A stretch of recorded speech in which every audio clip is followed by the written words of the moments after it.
নমস্কার, আমার নাম সুপ্রিতা মণ্ডল। আজ শিক্ষক দিবস।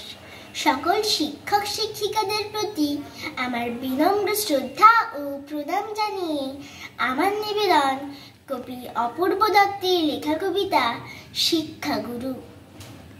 আমি যখন রোজ বিকেলে আঁকার খাতা নিয়ে আপন মনে ছবি আঁকি রং পেন্সিল দিয়ে, তখন আমার চোখের সামনে উঠোনের চারপাশে র্যাপিড বইয়ের 22 পাতার সেই ছবিটা ভাসে।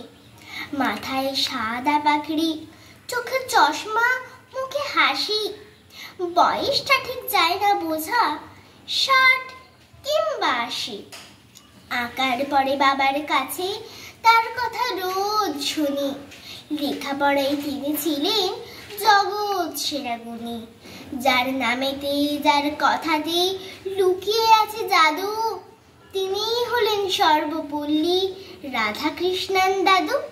প্রতি বছর সেপ্টেম্বরের 5 তারিখটি এলে আমরা তাকে বরণ করি সমস্ত কাজ ফেলে।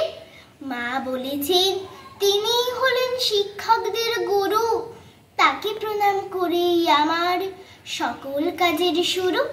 ধন্যবাদ।